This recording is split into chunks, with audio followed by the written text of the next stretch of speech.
I would say my most favorite country is Spain. When I traveled there, I've seen how open their society is to the LGBTQ plus discussions. Same-sex marriage is now legal there. Now in Spain, they're very much accepted. So like in Thailand, many people from around the world often perceive Thailand as like basically a heaven for the LGBTQ community. We can see gay people walking around without having to conceal their identities. Actually, I've read somewhere as well that 21% of Filipino respondents said that they were denied of job opportunities Because of their identities. because of their identity. Right now, I see that the landscape is still challenging for the Filipino LGBTQIA plus community. Pride means freedom to me. I could be friends, with all genders. I could grow along with them. That's something that gave me freedom, that freedom of expressing, freedom of communication, freedom of activism. Bangkok Post Pride in Action 2025, June 25th at Lido Connect. Register now via the link in the description or watch the live stream on Bangkok Post social media. See you there. You're listening to Bangkok Post's Mind the Gap podcast. Let's connect, converse, and create possibilities. Hello everyone, I'm Pote. I'm a sophomore studying at Faculty of Arts, Chulalongkorn University. Hey everyone, my name is Payawan, 31 years old from the Philippines, and I'm currently an operations transformation specialist for a multinational company. That's great. That's great, right? And first of all, nice to meet you, Pote. Nice to meet finally you in too. person. I'm really excited for our topic for today, which talks about the differences between the LGBTQ perspectives between Thailand and the Philippines, right? Yeah. And being able to to have this conversation in person at least finally is I'm really excited to talk more about it. Yeah, especially with this episode talking about pride. Yeah, it's one of our Pride special episodes for Bangkok Post. Just something that I want to ask, have you traveled a lot as well? Or, have you seen other, perspectives from other countries as well? When I was young, I traveled to mostly European countries. I went to Germany, France, the UK, and I've been to Australia before. And I happened to be in Brighton. I don't know if you know that town. Yeah, I've heard about it. Before I go there, I've heard a lot that Brighton is a town, especially where they celebrate like Pride Month a lot. But back then I would say that I'm still in the closet. So I did not know much about being gay or being LGBTQ and other spectrums at that time. But how about you? I've heard that you traveled quite a lot too. Yeah, I love traveling, as long as I still have vacation leaves left at the company. Of course. Right? But yeah, I've traveled to around 18 countries already, both in Europe and in Asia. I would say my most favorite country is Spain. Been to Madrid and to Barcelona as well. The reason why I really love it is, as you may know, Philippines have been colonized by the Spanish for 400 years overall. That's right. So we have a lot of cultural similarities. We've got Catholicism from the Spanish as well. But when I traveled there, I've seen how open their society is to the LGBTQ plus discussions. Same-sex marriage is now legal there. And comparing and looking back, the Philippines, which was colonized by the Spanish, still have the same beliefs as, centuries ago, that, there is still some challenges in accepting the LGBTQI plus people, right? But now in Spain, they're very much accepted. So it's an interesting gap, I would say, between our colonizer and our country. I really wish that the same growth would also be seen in our country. Speaking of that, Pote, I'm just curious because for sure between Thailand and the Philippines, there are some differences on how we've grown up, as an LGBTQIA plus person, right? I know you're Gen Z. Oh yeah, of course. We're 10 years apart. I mean, but it's not that wide of a gen gap though. 10 years. Yeah. We can still communicate. But being a Gen Z though, I just want to know, how was the experience like, growing up here in Thailand as a LGBTQIA plus person? What's the current landscape here? Can you give us more of an idea about it? many people from around the world often perceive Thailand as like basically a heaven for the LGBTQ community, where, you know, we can see gay people walking around without having to conceal their identities. Yeah, I agree with that actually, because currently and in the past, I have seen many kinds of identities that roam around in Thailand.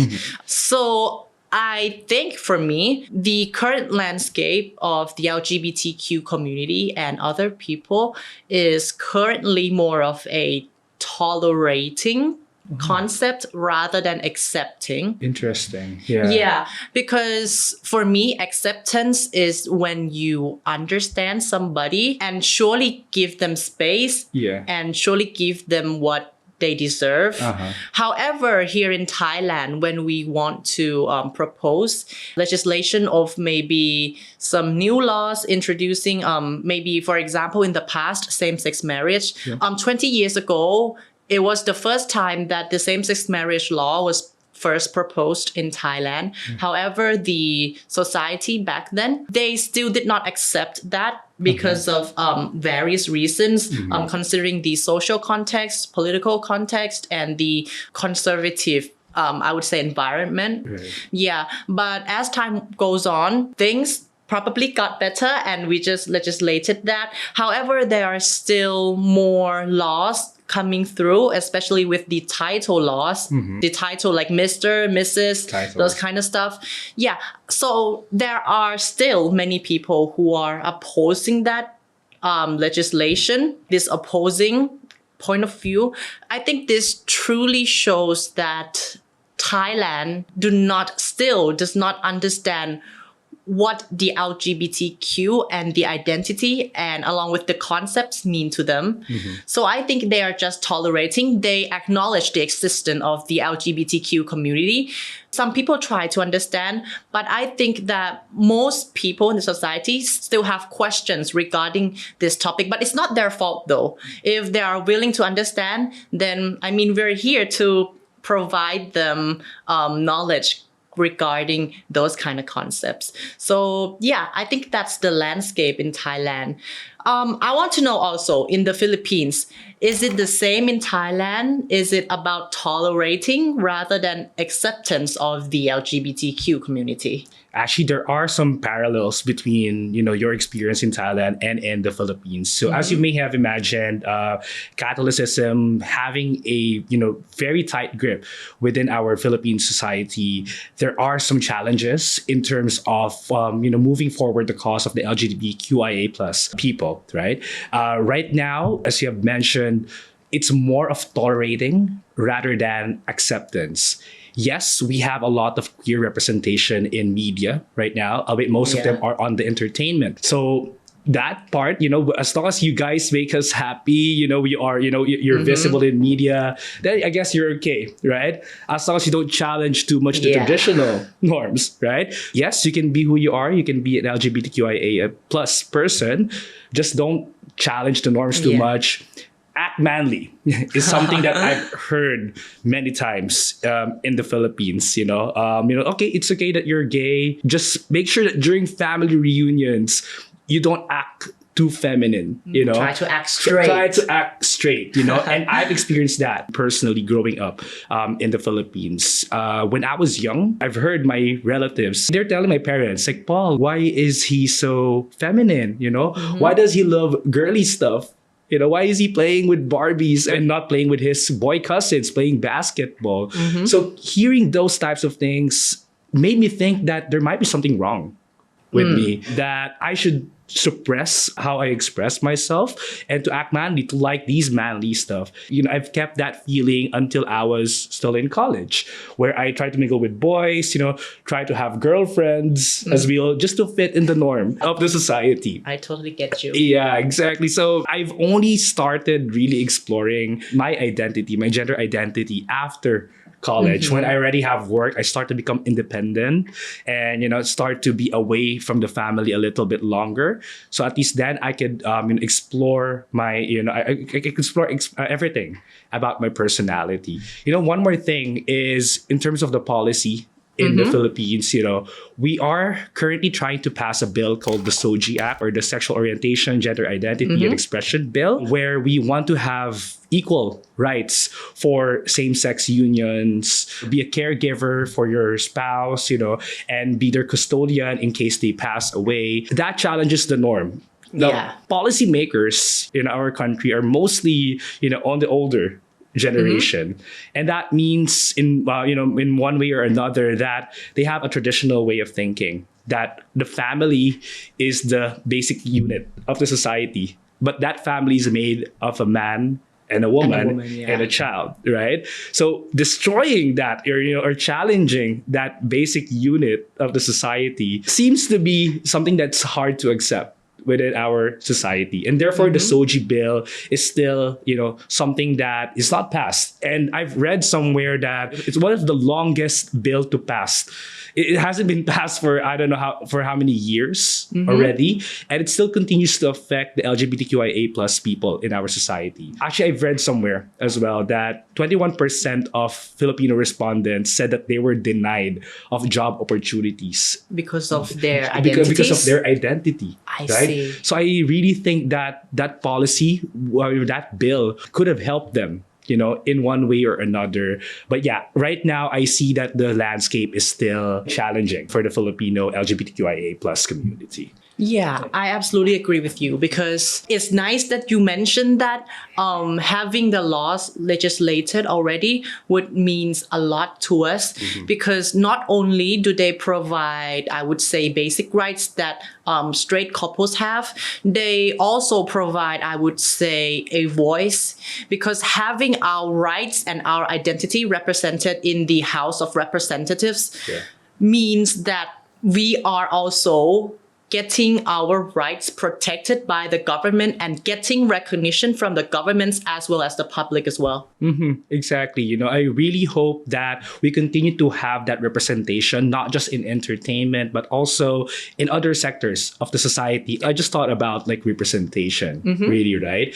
Thailand is very famous with boys love series, right? I mean, I personally love a lot of these series. So, what do you think about the BL representation here in Thailand? I agree that BL representation, BL medias, maybe the movies, the TV series, those kind of stuff, they really increase the exposure of these LGBT concepts in Thailand and worldwide, hopefully. However, when these kinds of media are being produced over and over again, if you carefully look into these media, they would represent the gay couples in two ways. Like a binary, binary representation. More like of a binary where one guy has to be more masculine than the other one, and the other one has to be more, I would say, more feminine, and they would eventually fall in love. I think low-key, that is a little bit of a misrepresentation, because when we are talking about love in real life, love can occur to anyone, right? True. Maybe you can occur with a person who is more feminine or more masculine than you. Love is love, regardless of their expression and their identities. So having those media representing us in a more binary kind of way, low-key is misrepresenting us. And I hope to see more of these kind of medias roaming around in Thailand with maybe a more diverse, maybe trans love, maybe girls love, some creative stuff, more diverse stuff. Do you agree about that? I totally agree. And, I'm really glad that the same type of representation in media is also being done already here in the Philippines. I agree, though, that it's still very binary in terms of representation. Although recently we've seen also a transgender winning the love of a straight man. We're starting to have that diversity as well in terms of storytelling in the Philippines. And I think both of our countries would agree that we do have significant population of LGBTQIA plus people in our country, right? And they are iconic, I have to say that. I would say every shade, every letters of the LGBTQ. Iconic. I know, right? Very iconic, right?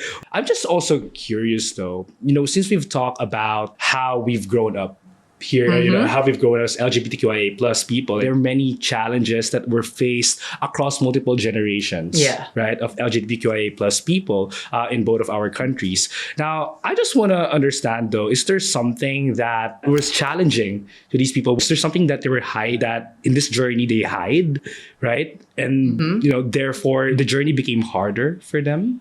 I'm going to speak behalf of myself. For me, coming out of the closet, I would say would not be surprising because I've always acted this way in a more kind of feminine and sometimes masculine way. That is just how I express throughout my whole life. There are moments where my parents do not understand. However, they eventually asked me and we just understand each other. It's lucky that my parents are open-minded and are understanding as well. My journey hasn't been that much of a secret. However, there are things that I would like to say that I've been hiding and I would like to admit it right now is that before every knowledge and experience comes to me, I used to not understand about the concepts of LGBTQs. I would not understand their identities, their expressions, their orientations, and how they are separated. So that's basically like a shame on me. But that is just my old me. Completely new person now. Especially with my education in college, Professor Tun really taught me about the value of human being and how each human beings and lives should be really cherished and should not be segregated regardless of their identities or how they express. And right now, I cherish this community more than ever and understand about their concepts, but there are still a lot more to learn about. What about you? I'm sure that a person of your age, I'm just kidding. I mean, but like you have experienced lots of things more than me, though. Of course, with the experience in the world, I'm sure that you have a lot of experience and a lot of stories to share about. Is there something that you used to hide and now you feel free and proud to share? Oh yeah, definitely my involvement in the LGBTQIA plus community. As I mentioned earlier, having to really hide that identity, trying to be more manly, to gain the respect of my other family members was something that's really, that's something I really had to keep in mind all the time. You know what? I dread attending family reunions because they keep on asking, when are you going to get married? When are you going to have kids? Where is your girlfriend? All these questions keep on popping up during family reunions, family meetings. And so I really try to avoid that. And I thought my parents would also feel the same way, and that's why I tried to hide it. But now, actually, I'm glad to say last January, I was able to actually come out to my parents. So thank you so much. I was able to come out to them. And you know what their response is? They were like, yeah, we knew already. It was so anticlimactic, the whole thing. But it made me realize how lucky I was, that I had parents who were accepting about my choices. As long as you're happy, you're not hurting anyone. It was something that, I really needed to hear from them. And they just told me that, they just waited for me to be more comfortable to talk more about it. They didn't want to rush me, and that's something I'm very lucky about. Now, I do understand that this may not be the same experience, especially for the Filipino LGBTQIA plus community who continue to hide in the closet and their identity because of the expectations of the society. But now I'm starting to add it, starting to show in my profile that, hey, I am attending the Taipei Pride. I'm very involved in this cause right now. I hope that I would inspire other people. I really want to not hide that anymore. I want to make everyone feel comfortable within their own skin, be proud about themselves. But different generations would really, would have different ways of thinking about it, right, Pote? Yeah, I agree because generation gap would also affect each person's mindsets. What do you think? Do you think between the age, the generation gap, do you think that they would have different point of views regarding of these topics, these LGBTQs and diversity topics? I think there is still some challenges, not just between straight people and LGBTQIA plus people, just within this LGBTQIA plus community, there is a gap between the generations. So imagine the older generations of our community, they had to endure trauma challenges, Yeah. societal backlash about their identity. So accepting pride is something that's that's a bit foreign to them.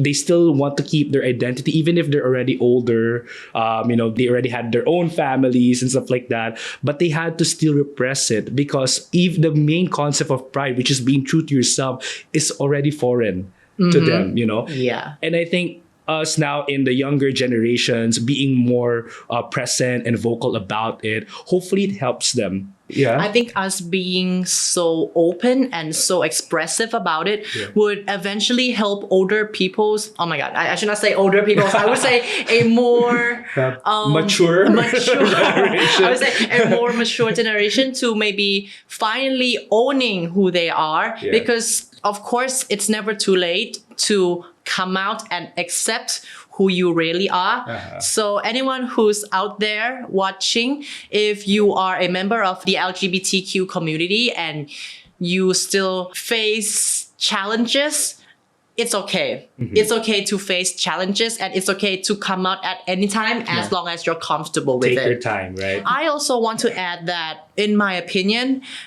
being more mature or being more older does not really affect the efforts into understanding these new concepts. Because we would really much appreciate if anyone, basically anyone more mature, younger generations, to trying to understand these kind of concepts. Yeah. Now mentioning that there are gen gaps between older generations and younger generations in these kind of conversations, do you think are we getting better at it? Are we more open about it among the LGBTQ community? Or do you think there is still a gap? I think there is still a gap. There is still a challenge in terms of discussing this between generations, especially in my country, trying to change that 400-year mindset of that family is the basic unit society, that the marriage is between men and women. It's an uphill battle, I would say honestly, in our society, because until now the policymakers, they always talk about this is against the law of God, this is against our main religion to accept this type of unions. Yes, we have separation of state and church in our country. However, it really has a strong grip, even in policy making. And, the thing is, LGBTQIA plus people in our country don't really request for a church marriage. They're not really dreaming of that. They just want to have legal acceptance of that union so that they could process, different transactions together as a couple, right? They would have their own inheritance rights, companionship rights as a couple, without having to go through many legal battles. So I think that conversation is still really hard between our policymakers, between different generations in our country. How about you, though? What do you think here in Thailand? We would still have a gap because we grow up in different social contexts. However, I think this gap, lucky for us, it's very narrow. I think it's because that people in the community, both in the LGBTQ community and the outsiders, we often perceive ourselves as relatives, as brothers, as sisters, as our aunts, as our uncles. We have this kind of close relationships. And it's great that you mentioned the religious aspects, because here in Thailand, I would say we are easygoing. We have each person has their own religions. For example, I'm a Buddhist. However, I think most Thai people are also easygoing with their religious aspects as well. So I think they would not let these kind of aspects intervene with their expressions, with their identities. So some people could still be Buddhist and still express their identities. So I think it would not have much of a problem here in Thailand. And these conversations that we're having, I would say it is quite common, because both people in the community and outside the community, they are pretty open about anything, as long as, we're not strangers or anything. If we're friends, then we can feel free to share about these kind of stuff, their identities. However, there are still some of the families that are conservatives about this, regarding that, okay, you have to be straight, you have to be more more masculine, more feminine, in a more binary way. But I think that's normal in our social context, especially in the Asian families. This is quite common. Very common, I would agree. Yeah, common yet sad, because some of my friends cannot express their identities in front of their parents when they go out and they want to dress like in a more feminine way.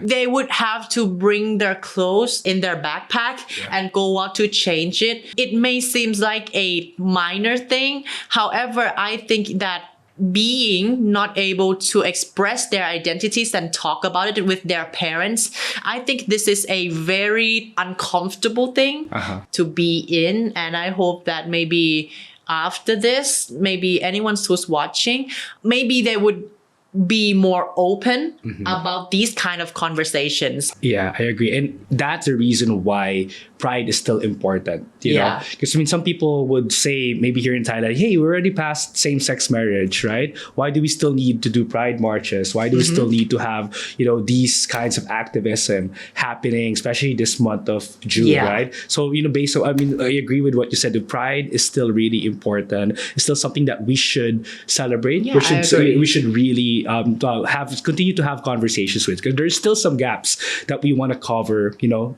Good. I'm really happy to hear that in Thailand, the gap is already, narrowing. You know, I really hope we would have the same conversations, and I'm very hopeful about it in our country. As you know, as millennials, as Gen Zs take over the policy making, you know, the government positions in our country, I would say they would have a more global, open mindset about these kinds of topics.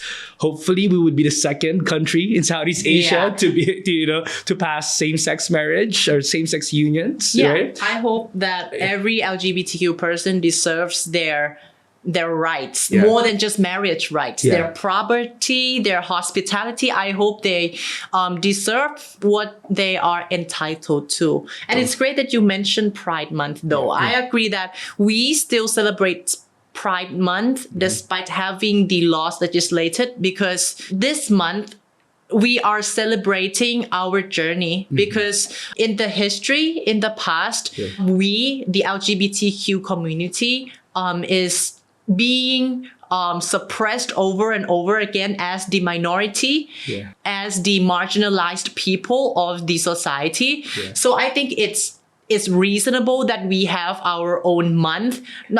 It doesn't have to be a month. It could be just a day or anything, just to maybe remember the journey that we have been through and celebrate about it, that, okay, we are glad to have this day today because of the past that we have been fighting.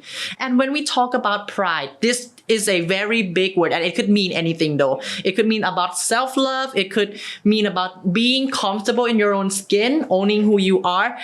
I would like to ask you, what does pride to you mean? Oh my God, pride means freedom to me. Like what I've told you, I've tried to hide this side of me for a long while, tried to accept it on my own. I guess more than my family's acceptance, the hardest acceptance I tried to get was the acceptance of myself. You know, that this is who I really am. I was ashamed of it over the past few years of my life. I tried to act, you know, as manly as possible, as straight as possible, you know, in our community.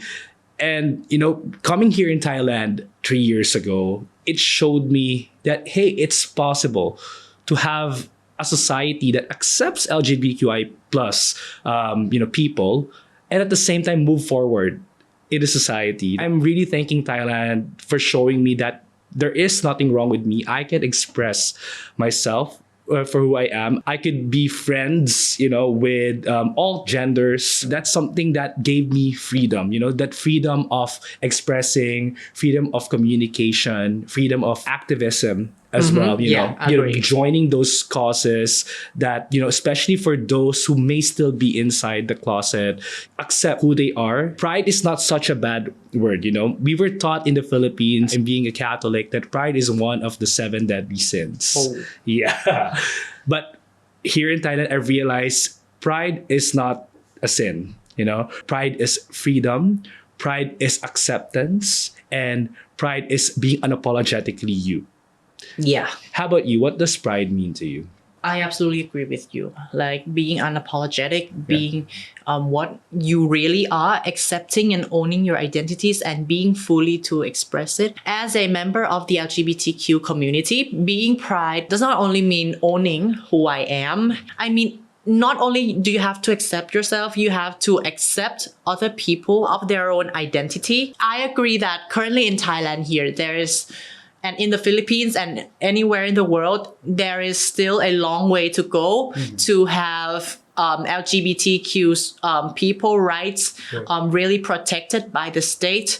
However, I think that if we have this collective pride right here, being strong and stick to the community and loving our brothers and sisters for who they really are, if we are able to do that, I think that having our own rights and identity expressed anywhere in the world would be easy for us. I totally agree. And you know what? I hope we can continue having these conversations, not just between the two of us, but with other sectors of the society. And, you know, I'm really happy to have met someone who's also very passionate about this topic. I hope that our generations, not the millennials and the Gen Zs, you know, would continue showing this visibility to everyone, showing that we are not just to be tolerated. You know, we are functioning members of the society. Really? We can contribute to the society, not just because we're gay, you know, but because, you know, because of that. We are a human we being. You are human beings as well, right?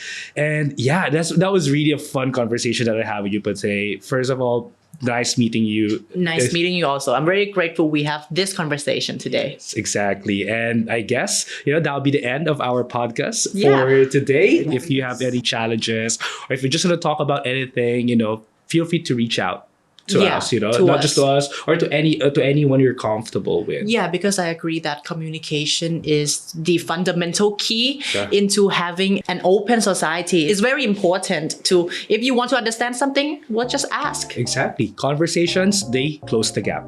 That's what we say. Yeah. All right. Thank you so much. And now I think it's time for us to take some photos. I take agree. some selfies for Instagram. Come on. Oh, yeah, I agree.